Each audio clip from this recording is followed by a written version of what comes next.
Welcome to another episode of Dear Van. Are you done? Yes, I am.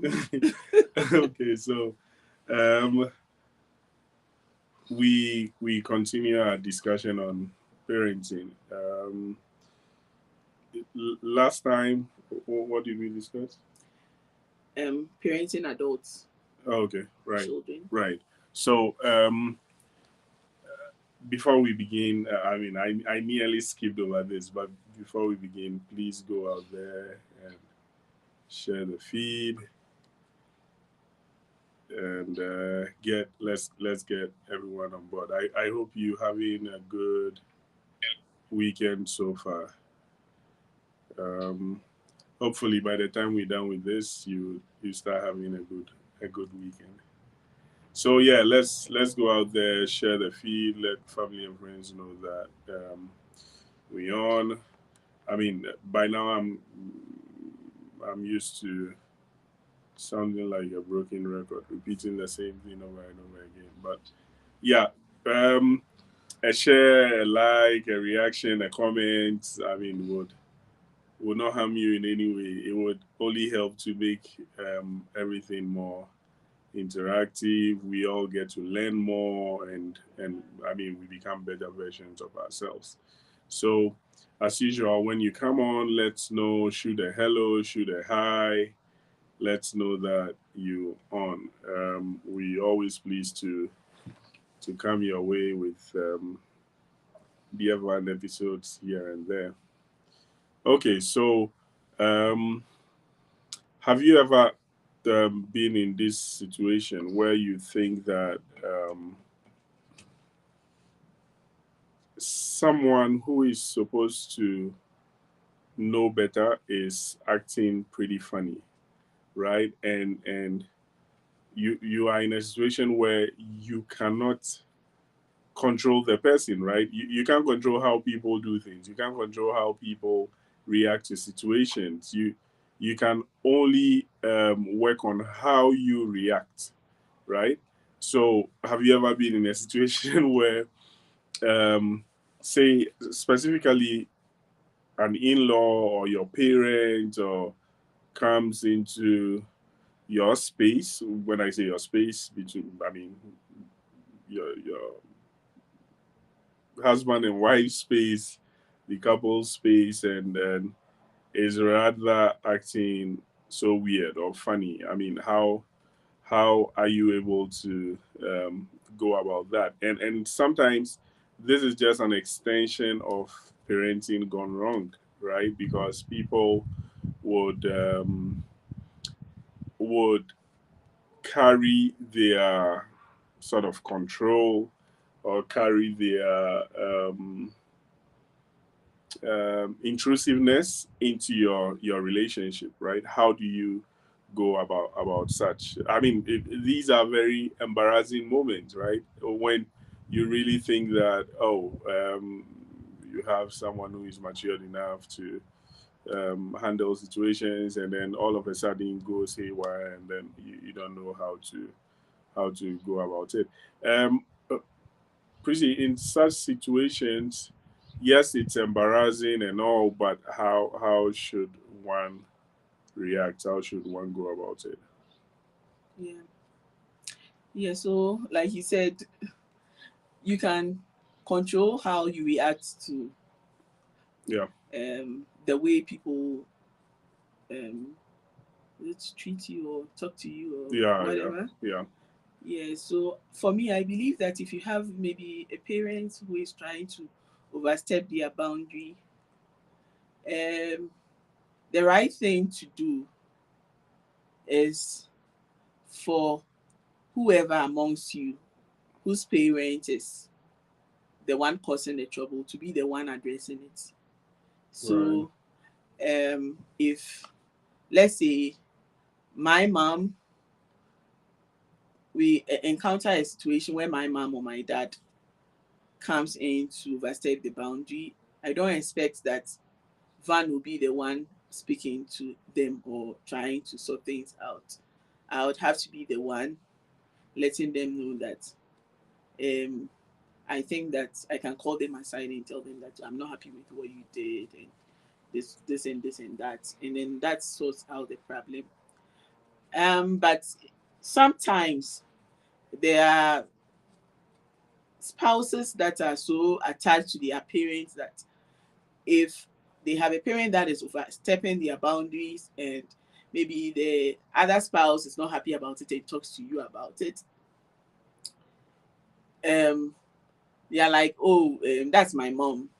You can't do anything about it. You have to, yeah. And it can also bring problems between the two of you. Yeah. Even if you don't want to talk about it or speak to your parents about it, you can just find a way to calm your spouse down. Tell him or her that, that's how the person is.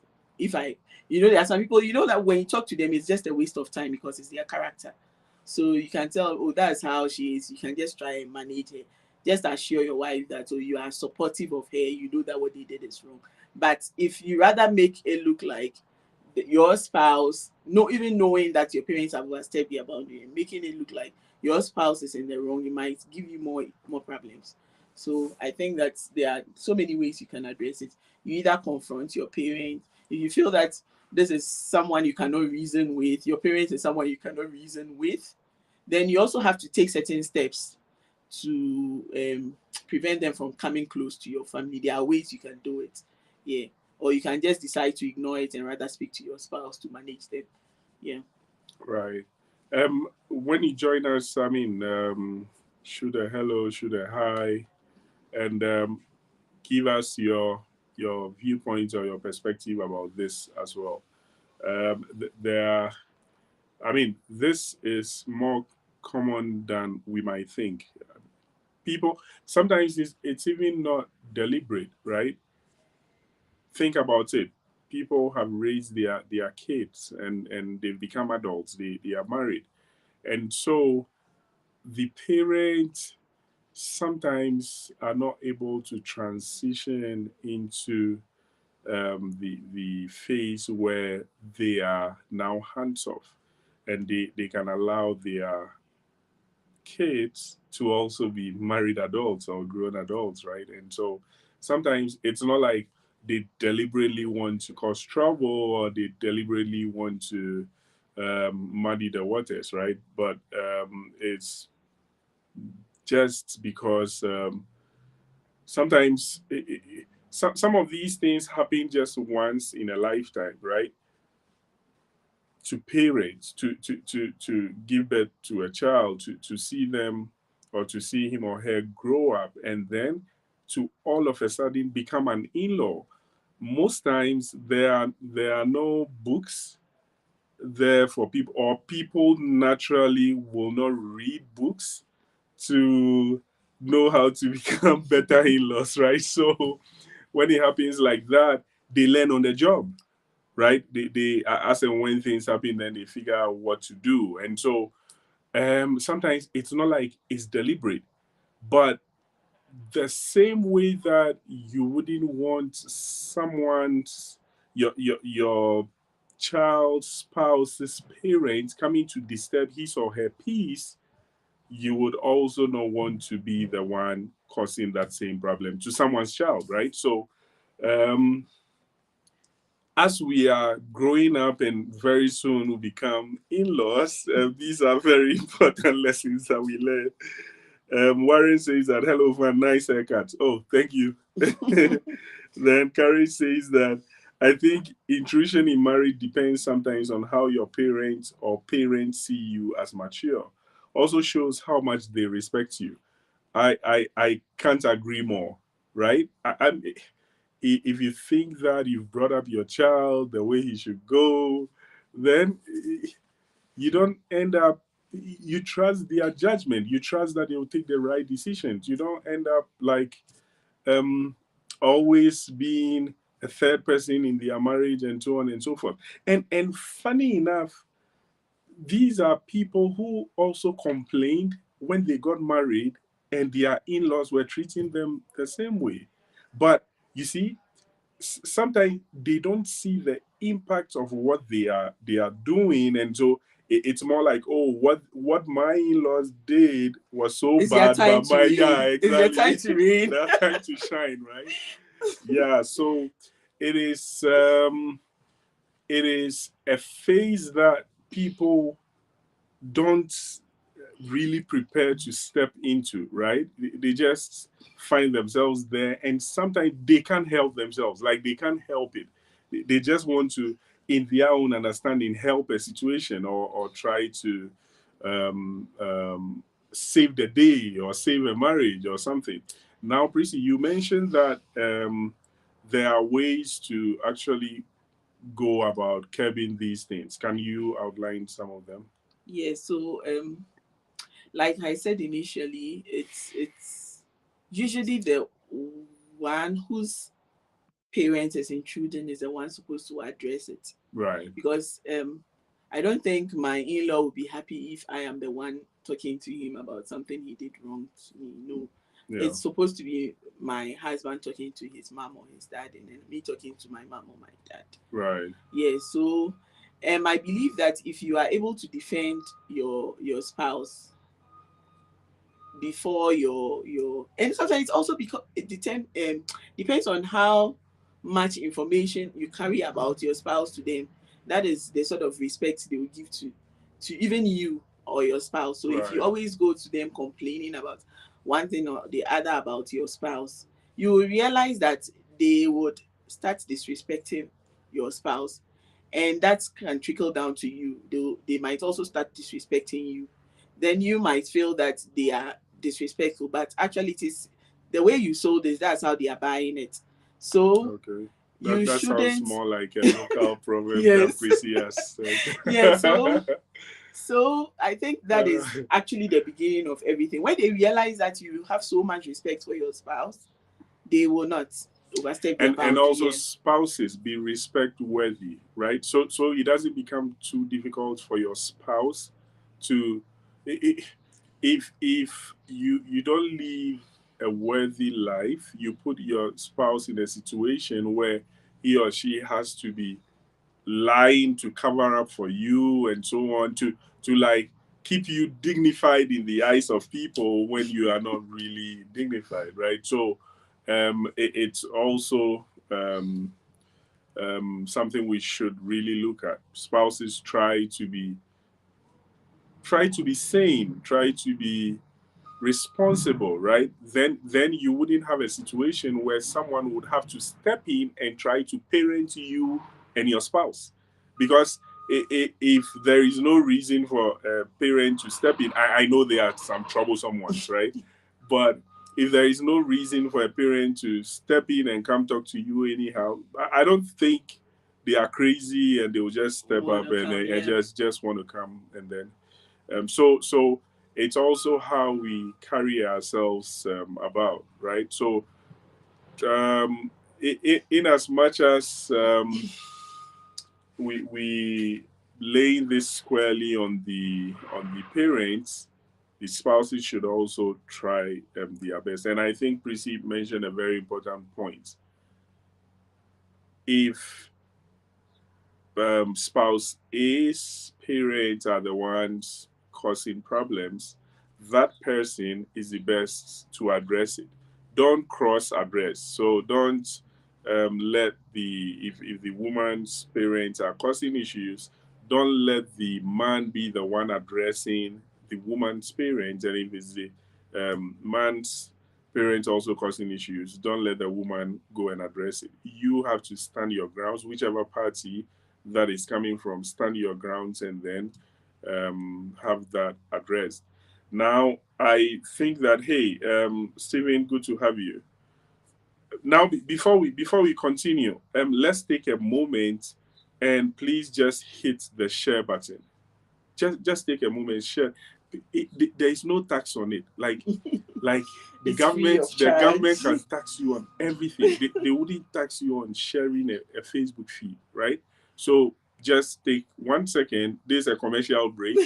Maybe we'll have Prissy dance during the commercial break, and then just hit the share button. That's all. All you're doing is having other people join the whole flow, and then again we get to learn. And so let us know what, I mean, you think about whatever we're discussing. How do you curb parental intrusion into your marriage? And one other thing is, unfortunately, and this is usually at work, when there is a board I sit on, and when there is any concerns to be addressed, they know that my suggestion will be straight up a hard one, right? So I just say, okay, whatever, just reject it.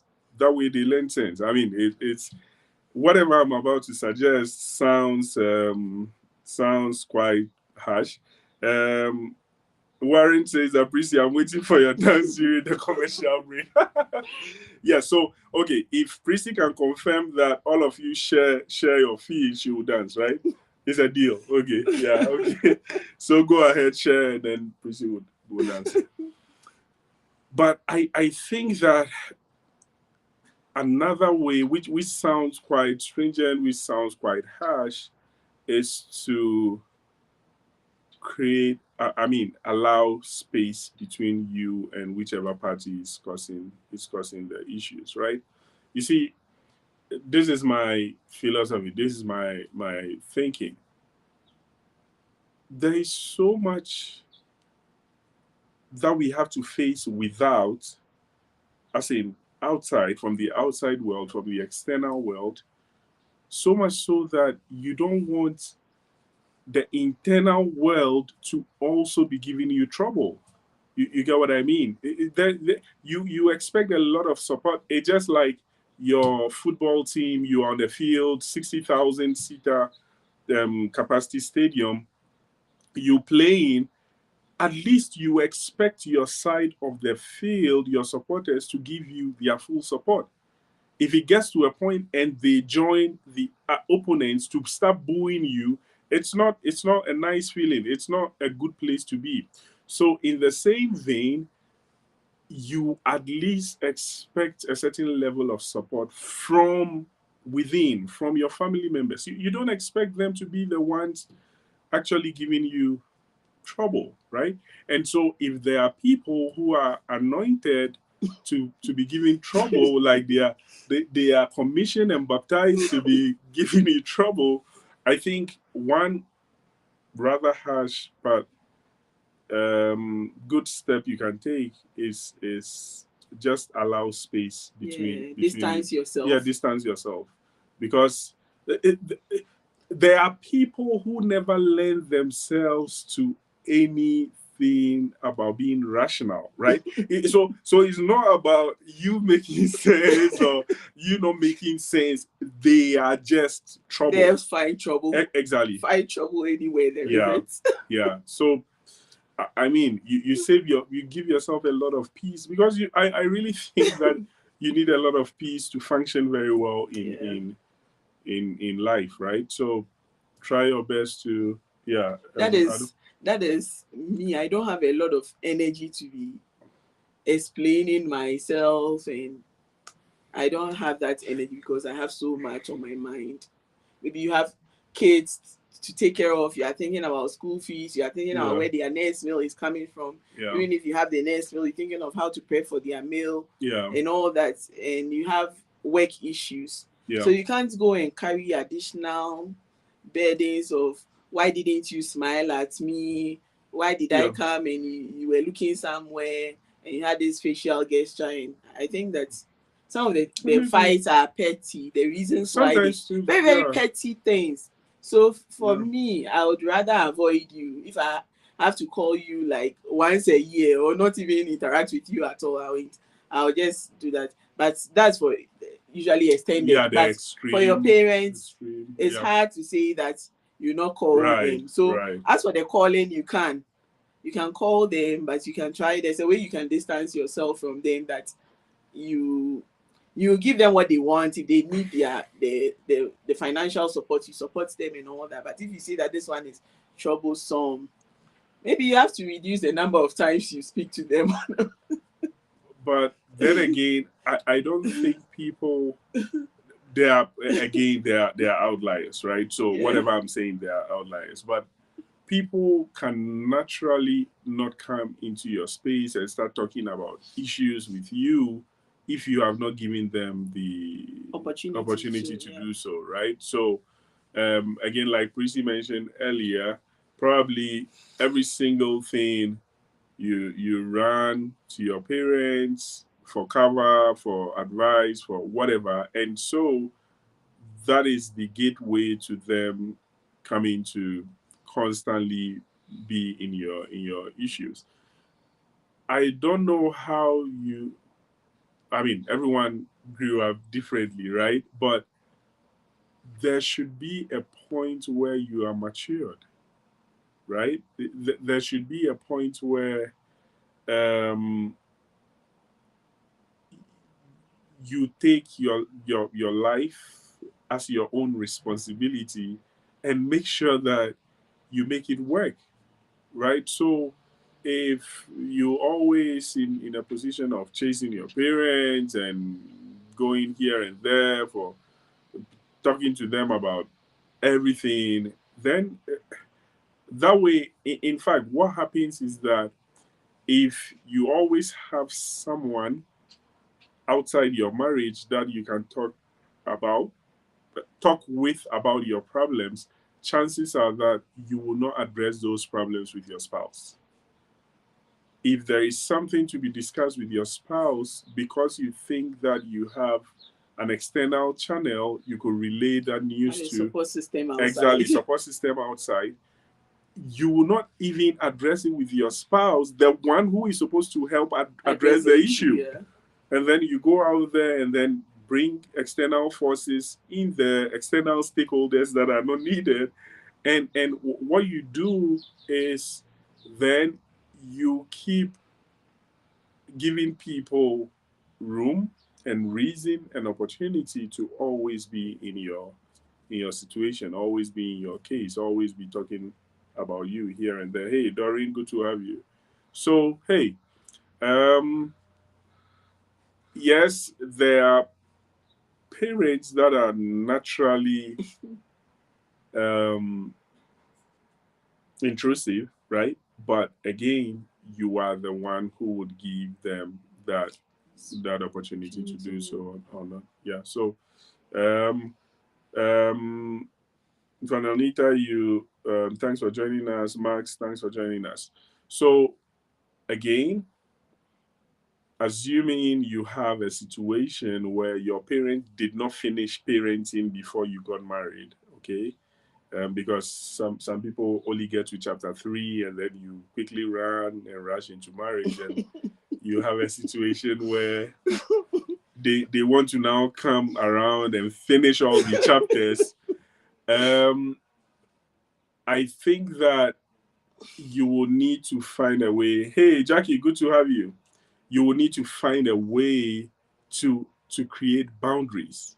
I am telling you, try this. If you tell your parents what their boundaries are, they will not come. Again, they are outliers. I know they are troublesome parents. But if you tell your parents what their boundaries are, they should learn to respect that. They should.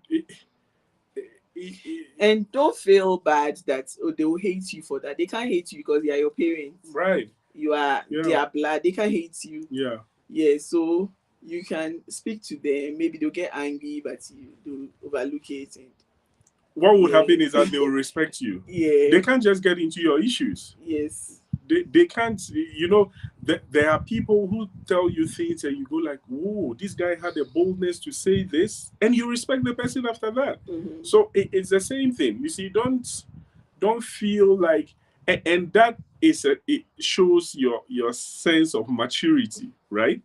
If you can start creating boundaries. If you are then, everything is open for discussion for everyone, then think about it. Clearly you did not finish your course. Okay, so Jackie says, so you think, oh, yeah, Jackie, so I know that, again, I'm saying that there are those parents who are who are anointed for that. I mean, and yeah, it's more difficult dealing with those. But think about it. Whatever the situation is, you still have to create boundaries. Whether the parent is respecting the boundaries or not. Sometimes people Yeah. have to even relocate to different cities. Yeah. Very far away from where their parents are, so that they will have that peace of mind. So Absolutely. you know that you stay like a mile away, that your parents can just walk into your home anytime. Yeah. Yeah. And when they come, they give you a lot of trouble. If it means moving to another city or moving very far, somewhere they can't come, I think just for you and your partner to have that peace of mind, you should. Right. Yeah, and I think that if you have a spouse too who doesn't feel comfortable around them, Yeah. sometimes you can't tell your parents don't come around. Yeah. And that's also another way you can just move. And so these are when you are growing up, right? There are decisions and there are steps that you take, and it wouldn't necessarily make every party happy, right? But as you are growing, you know that because you are not an ice cream seller, you can't keep everyone happy, right? So you have to, and that's a sign of maturity as well. Choose what is important and then go. I'm laughing because Jackie said another thing. Jackie says that you move, they want to finish you with texts and phone calls. Yeah, that's fine. But at least you would have curbed the physical part of it, right? Text and phone calls, at least you can choose whether to pick, when to pick, when to answer, right? But if the physical one is there, the person is knocking, and it will be some way no opening the door, right? Yeah, they are always exactly. there looking for issues. Right, yeah. Because some will just come. Yeah. Your wife doesn't clean the way your wife hangs the things on the line, and the way your husband like exactly. petty issues. Meanwhile, you are okay with it. Yeah. So they'll find reason for you to even be angry when when originally everything is okay for you. Situation. Yeah. So and some of these things. Yeah. It's so when I was growing up, I heard my grandpa say some things, right? And I was very fond of him.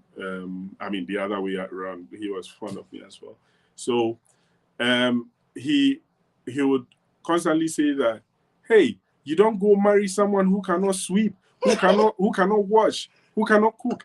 These are real things, right? But again, if I stand in my states here or to my neighbors and I say, hey, can your wife wash? They'll go like, are you okay? Can your wife cook? Yeah. You know, so there are standards that we have or people have that do not necessarily apply to the next person, right? So again, the idea is not to become the version 2.0 of someone's marriage or someone's relationship or something, right? It's you'll be surprised. There are people who can never live without like eating fufu like in a week or something, right?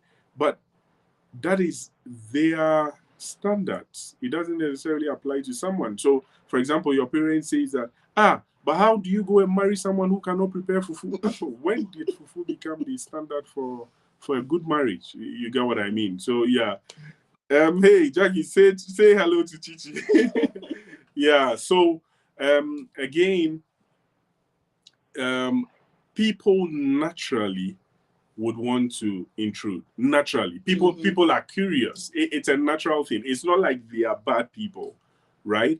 But as becoming mature people and as becoming responsible people, you should learn to set boundaries. I'll defer to Prissy for a last comment. Yeah, so for me, I feel our parents are like, having your parents around, it's so helpful and all that. Especially we the women, when we have our mothers around at the childbearing age. Yeah.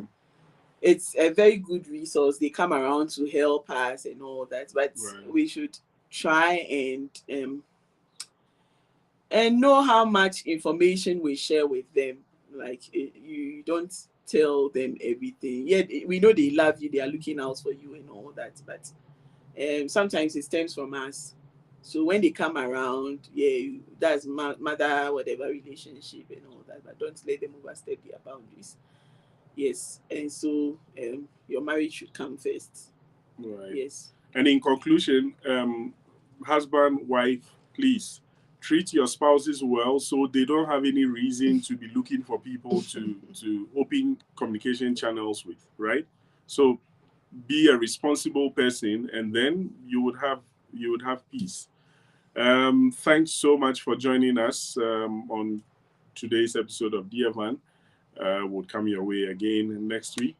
It's likely next week we'll be on the road again for soccer, but yeah, we'll definitely come your way with another episode of Dear Van. We hope you have a great and wonderful week ahead. Yeah, always remember that no two relationships are the same. Thanks, cheers, and bye for now. Bye.